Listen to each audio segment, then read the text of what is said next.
Et Yomna, j'espère que vous allez bien, moi en tout cas ça va super. Et aujourd'hui les amis, on se retrouve pour parler de Dragon Ball Super. Alors oui, je sais, je reviens un peu à l'improviste, ça faisait longtemps que je n'avais pas fait de vidéo. J'ai une réponse toute simple, très simple, je n'avais pas le temps. Je suis vraiment désolé, je sais que déjà qu'on est au mois d'août, que j'avais le temps tout le mois de juillet, j'étais en vacances. Mais j'ai des petits trucs à faire, je n'ai pas vraiment eu le temps. Mais bon, c'est pas grave, l'essentiel c'est que je suis de retour. Et je suis de retour pour une petite review de l'épisode 101, mais pas que. Je veux parler du phénomène Broly qui fait un peu rage en ce moment, enfin qui a été un peu calmé là. Mais je voudrais vraiment donner mon avis là-dessus, surtout avec ce qu'a dit le chef Otaku d'Itera. Je veux vraiment donner mon avis là-dessus.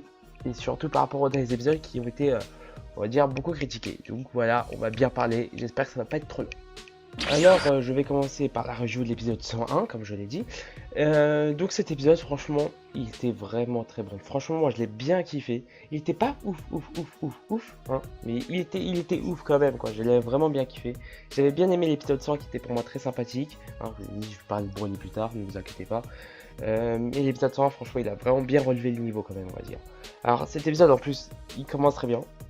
On était un combat Goku contre Jiren, enfin, ça a failli commencer par un combat Goku contre Jiren, hein, on ne l'a pas eu, à cause de Toppo qui a fait son âge, attaqué son Goku par derrière, il a fait son Justice Flash, Son Goku qui se retrouve sous terre. Bon, après, c'est une battle royale, hein, tous les coups sont permis, on va dire, hein, à part tous les gens, bien sûr, il y a des règles, hein, c'est normal. Mais tous les coups sont permis. Et après, il y a eu une petite phrase qui a fait fureur, enfin, que tout le monde a rigolé, quoi, c'est qu'il a dit à Jiren, bien, on va économiser notre énergie, on va laisser les autres s'en occuper. Et tout le monde a dit, mais Jiren n'a rien fait, comment ça il va économiser son énergie? Alors moi j'ai envie de vous dire, déjà les gens, on ne sait pas s'il a rien fait, on ne connaît pas son pouvoir. Peut-être qu'il exerce son pouvoir sur les gens, et c'est peut-être pour ça que personne ne vient l'attaquer. Et même peut-être qu'il a utilisé plus d'énergie qu'on le croit contre Kale que dans l'épisode 100. On ne sait pas, donc on peut pas dire, comme ça qu'il doit pas économiser son énergie. On ne sait pas, on ne connaît pas son pouvoir. Et bon, après Toppo, oui. Bon, Toppo, je sais pas, qu'est-ce qu'il fout, il vient au dernier moment. Je vais peut-être, je sais pas. Aucune idée pourquoi il doit économiser son énergie, il fait presque rien. Presque, hein, il fait des trucs quand même. Donc ensuite, il y a eu un autre truc que des gens ils ont été choqués, c'est que Son Goku, il était sous terre, il a creusé un tunnel, il est ressorti. Alors que ça devait être le métal le plus dur au monde, de tout l'univers. Alors moi j'ai envie de vous dire, en fait c'est une battle royale avec les 10 meilleurs guerriers de 8 univers, quand même. Hein, pour dire qu'ils doivent être assez puissants. Il doit avoir beaucoup de chocs. Au bout d'un moment, je pense que le métal doit s'affaiblir. Et il faut pas oublier que Son Goku aussi, il a un pouvoir à un niveau divin, même si t'es en forme normale. Mais il a quand même une sacrée force, Son Goku. Donc, voilà quoi, c'est pas très extrêmement choquant. Donc ensuite, je vais pas vous faire un résumé de l'épisode. Son Goku il sort de son tunnel. Et là, il y a 5 Pride Troopers dirigés par le général Casral et envoyés par Toppo. Alors moi j'ai envie de dire, Toppo, tu as combattu Son Goku, tu as vu sa puissance. Je dis pas que les 5 Pride Troopers ils sont pas du tout puissants, non j'en parle juste après. Mais franchement, niveau force, Son Goku il est beaucoup plus fort, tu l'as même vu, Toppo tu l'as même combattu quand même, je veux te dire. Tu aurais pu t'en occuper de toi ou envoyer directement Jiren. Donc renvoyer 5 Pride Troopers, je sais pas, il a peut-être trop sous-estimé Son Goku. Bon, voilà. Sinon, ces 5 Pride Troopers qui ressemblent un peu au Commando Ginyu avec leur pose, etc. Franchement, je les aime bien les Pride Troopers, mais je préfère largement les Commando Ginyu au niveau pose, etc. Je préfère largement Ginyu. Ils sont vraiment, franchement, je trouve que c'est plus stylé, plus marrant, etc. Je kiffe, je sais pas si c'est la nostalgie ou pas, je sais pas. Mais en tout cas, je préfère Commando Ginyu. Donc sinon, vous avez vu aussi qu'il y avait à côté de lui Kale et Caulifla. Hein. Donc bien sûr, Kale elle se fait quoi? Elle avait des sœurs, on va dire ça comme ça, et elle se fait attaquer par Cocotte. Et franchement, Cocotte a un très bon pouvoir. Son pouvoir, c'est en fait de créer une zone d'une autre dimension et ainsi piéger les personnes. Alors moi, pour des Pride Troopers qui combattent le bien, qui arrêtent les crimes, franchement, c'est un pouvoir très puissant. On prend un criminel, et Cocotte a créé une zone, c'est bon, il est fichu, on lui a même créé une prison. Donc franchement, pour moi, Cocotte a un pouvoir très intéressant. Moi, je pensais que c'était elle à peu près imbattable, mais qu'on voit à la fin de l'épisode après, on verra qu'en fait, il faut juste avoir plus de puissance qu'elle. Enfin, pas peut-être plus qu'elle, mais avoir une puissance suffisante. Donc voilà. Et là, il y a Kale qui se bat contre quelqu'un qui est plutôt âgé, vu qu'il vide bien ses coups assez rapides, mais qui n'a pas beaucoup de force et qui utilise une technique qui m'a fait beaucoup penser à Piccolo contre C17. La technique, vous connaissez sous le nom de grenade infernale, sauf que là, c'est plus des boules de ki énorme qui jette d'autres boules de ki. Et du coup, ça a piégé Kali. Enfin, ça a pas piégé, mais c'est pris prendre par surprise par toutes ces boules, etc. C'est plutôt des pouvoirs intéressants. En fait, ils sont pas très puissants, mais ils ont des pouvoirs très intéressants, des bonnes tactiques, j'ai envie de dire. Et c'est ça qui les rend en fait puissants ensemble dans une bataille royale. Ensuite, maintenant, on va parler de Son Goku, hein, qui s'est battu contre deux personnes là. Zorere, je crois que je ne me trompe pas, le petit Minus là, et Topper, le mec qui peut changer son poids à volonté. Donc ces deux personnes là. Ah oui, déjà, j'ai envie de dire un truc. Son Goku, il se prend toujours par l'arrière. C'est pas une insulte, hein, mais on peut dire ça aussi, mais c'est toujours prendre par l'arrière quand même. Hein. Là, Topper l'a pris par derrière. Comme il peut contrôler son poids à volonté, il a utilisé une force, comment on appelle ça, un poids hyper élevé. Il a failli presque l'enlever sous terre. Si C18 ne serait pas intervenu et que Son Goku ne serait pas directement transformé en Super Saiyan Blue, je pense que Son Goku il aurait été fichu parce que même s'il est ultra puissant, je pense qu'il y a un poids où Son Goku ne pourra plus rien faire. Donc voilà. Et en plus, Topper, s'il n'aurait pas été attaqué par C18 et que Son Goku devait utiliser plus de puissance, je pense que ça aurait pris beaucoup de son endurance. Hein. Donc voilà. Et en plus, combiné avec son combo avec Zoyori qui crée un Urago qui fonce sur Son Goku, franchement, c'est plutôt puissant quand même. Franchement, je pense que Son Goku doit bien remercier C18. Et en plus, j'ai bien kiffé quand C18 elle arrive. Après, je parlais du combo C18, C17, hein, qui était pas mal aussi. Elle arrive, elle envoie des boules de ki, elle est impitoyable quoi. C'est vraiment la C18 qu'on a connue dans l'arc Cyborg quoi. Franchement, j'ai bien kiffé. Après, c'est un petit moment, hein, mais c'est vraiment un petit moment, mais j'ai bien kiffé. C'est quand elle libère Son Goku et elle dit tire avec moi. Je sais pas, je trouvais ça stylé. C'était une petite scène. Peut-être ça n'a rien servi, mais c'est une petite scène sympathique. Hein. J'aurais jamais pensé à un combo avec les deux quoi. Et moi, j'ai plutôt bien aimé. Et sinon, le combo C17 et C18. Quand il y a Castral, il disait, il était un petit peu orgueilleux en disant ouais, on envoie 5 troopers pour s'occuper de 3 personnes. C'est nous sous-estimer quoi, les Pride Troopers sont des forts. Là j'ai kiffé C17 qui arrive, une coup de pied dans la gueule. Et ça c'était magnifique. Franchement j'ai bien aimé, c'est du C17 quoi, il est vraiment stylé C17. Il est toujours dans un côté, il joue toujours en fait. Et j'ai kiffé aussi le pouvoir de Castral. C'est quoi? C'est de pouvoir matérialiser le ki. Alors ça m'a fait penser à Zamasu, hein, qui a aussi le même pouvoir. Sauf que Castral c'est différent parce que lui, il peut créer des épées d'énergie, mais aussi des bombes. Et c'est plutôt sympathique. Et j'ai kiffé quand il attaque avec ces deux épées là, c'est 17 et c'est 18 en même temps. C'était plutôt un bon combo, moi j'ai bien kiffé. Voilà quoi, c'est 17 et c'est 18 qui se kiffent facilement. Et c'est 17, tu vois, il me regarde c'est 18 et c'est 18, il dit c'est bon, j'allais descendre Goku. Et voilà, ce genre, c'est 17, je dis ouais, c'est bon, je peux m'en occuper, c'est vraiment simple. Enfin, c'est pas simple, j'ai vraiment kiffé quoi. C'était vraiment sympathique. Et surtout après, quand on voit le combat, hop, il prend l'épée de Castral, d'un coup il le jette. J'ai plutôt bien aimé.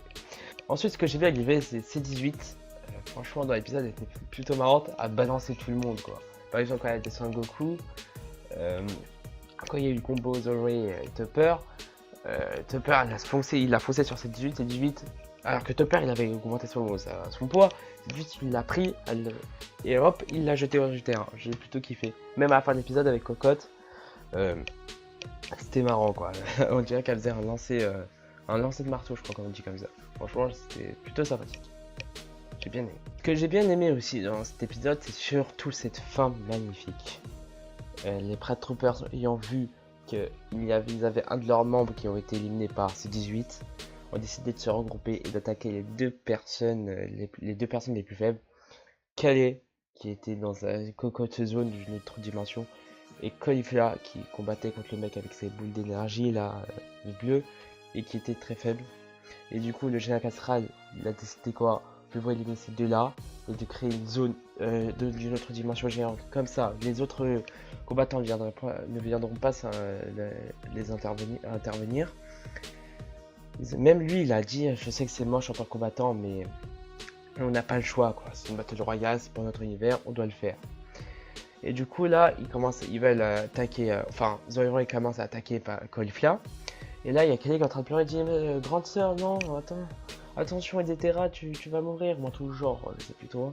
Et là, j'ai kiffé ce moment, c'est quand Caulifla il dit tu es ma protégée, Calais, je te protégerai jusqu'à la fin.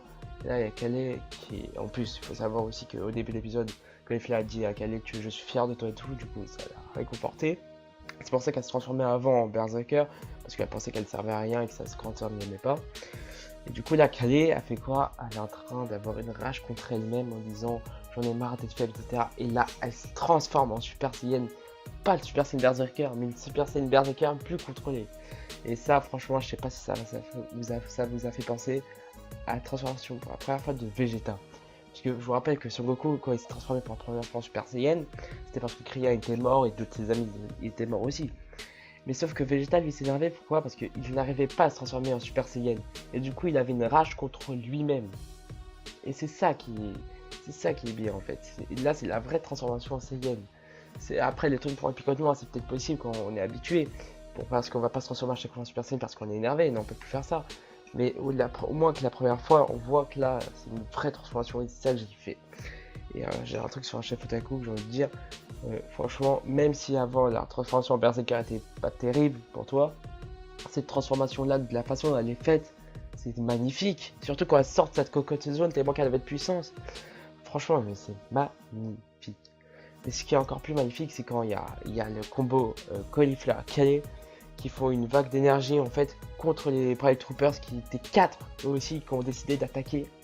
Et là il y a une musique magnifique. Et là il y a Caulifla qui dit à Calais, vas-y Calais, de tout ce que tu as, tu es mon ami, je suis moi jusqu'à la fin, on sera toujours ensemble. Là il y a Calais qui pleure de joie, dit je suis content, ma soeur m'aime bien. Elle se transforme en berserker contrôlé. Elle libère toute sa puissance, elle repousse les Pride Troopers, détruit la zone géante. Mais voilà, c'était magnifique, j'ai vraiment kiffé. C'était vraiment avec cette musique et tout, c'est vraiment... Donc voilà, j'ai fait ma review de l'épisode 101, je l'ai bien kiffé, vous l'avez remarqué à travers ma review, je l'ai plutôt bien kiffé, j'espère que vous l'avez kiffé vous aussi. Mais maintenant, je vais parler 2 minutes de Broly pour pas que ça fasse une vidéo trop longue. J'ai juste envie de vous dire un truc. En quoi ça vous dérange que ce soit une copie collée de Broly? Ouais, c'est vrai que c'est un petit peu chiant. Mais regardez dans d'autres contextes. Déjà, vous demandez du Broly. Après, on vous le donne, vous n'êtes pas content. Je sais pas compris pourquoi il dit c'est légendaire. Déjà, Broly, il se transforme en Super Saiyan légendaire. Pourquoi? Parce qu'il était énervé contre Son Goku. Parce qu'il a pleuré quand il était petit. Quand il était bébé en plus. C'est débile. Donc, si Calais se transforme en Super Saiyan légendaire, enfin, on va appeler comme ça, hein. Parce que KRB se rapprochait de sa sœur, c'est moins bête, c'est pareil, je sais pas, c'est encore mieux, on comprend mieux sa colère que pour lui c'est l'énerve, ouais Sangoku tu m'as empêché de dormir, là je vais te tuer, non, je suis désolé, c'est normal quoi, je vois pas où est le problème. Et aussi j'ai envie de vous dire, peut-être que c'est un copier-coller Broly, mais moi aussi ça m'a gêné un petit peu, mais au moins, tu vois, avec l'épisode 1, on voit que c'est pas vraiment copier-coller. Là, un personnage, c'est un nouveau personnage, on voit quand même que c'est quelque chose de différent. Même si c'est un copier-coller, ça rajoute du drame, hein. Je suis désolé. Même s'il y a des problèmes de forme, je pensais que c'est bizarre. Avec l'épisode 100 qui était pourri pour vous, enfin, j'ai vu beaucoup de personnes dire qu'il était pourri, avec le Kamehameha de Son Goku Super Saiyan Blue, qui ne fait rien à Calais. Franchement, moi ça me fait pas grand chose, à moins que ça rajoute du drame. Moi je vois que du drame en plus. Et quand en plus on voit Jiren à la fin, qui avec une petite boule d'énergie défonce Calais. Alors déjà j'ai envie de dire, s'il a défoncé Calais, c'est peut-être parce que aussi elle ne s'attendait pas à le voir. Hein. Je pense qu'elle voulait plus attaquer Caulifla qu'autre chose. Hein. Elle avait pas vu Jiren, du coup elle s'est fait prendre par surprise. Et moi j'ai envie de dire, ça rajoute du drame. De 1 parce que déjà qu'elle est plus forte que Son Goku et la puissance du Jiren est beaucoup plus grande que celle de Son Goku, ça rajoute plus de drame. Je vois pas où est le problème en fait, parce que voilà quoi, le phénomène de Broly. Je parle pas si Broly est canon ou pas, ça j'en ai rien à faire, c'est votre problème. Broly qu'il soit canon ou pas, je suis pas un très grand fan de Broly non plus, mais voilà, c'est pas un très grand problème. Donc voilà, je voulais juste mettre un point là-dessus, comme quoi c'est pas si dérangeant qu'ailleurs ressemble un peu à Broly. Hein. Si sur sa forme, c'est peut-être même un petit clin d'œil, je sais pas, c'est pas un gros problème. Donc voilà, j'espère que vous m'avez compris, qu'il y aura des petits problèmes avec Broly. Tant que je suis vert, ça va être rond. Donc voilà les amis, cette petite vidéo se termine maintenant. J'espère qu'elle vous aura plu. J'ai un peu perdu la main avec cette vidéo, je sais plus comment je faisais un peu avant, j'ai un peu perdu le truc. Ouais, je sais, ça fait quelques mois que j'ai pas fait, donc j'ai un peu perdu l'habitude. Donc j'espère quand même que ça vous aura plu. Je m'arrangerai pour que ça soit le mieux possible, qu'il n'y ait pas trop de problèmes quand je parle, vous comprenez bien exactement. ce que je veux dire. Au pire, si vous ne comprenez pas, vous me dites-moi dans les commentaires, hein, je vous répondrai. Donc voilà, n'hésitez pas à liker la vidéo si ça vous a plu, n'hésitez pas à partager, n'hésitez pas à mettre un commentaire pour donner vos avis, etc. Moi, franchement, au niveau avis, j'accepte tout le monde, hein. Même si vous n'êtes pas d'accord avec moi, vous pouvez me le dire, j'accepte tout. Donc voilà, j'espère que ça vous aura plu, je vous dis à plus, ciao.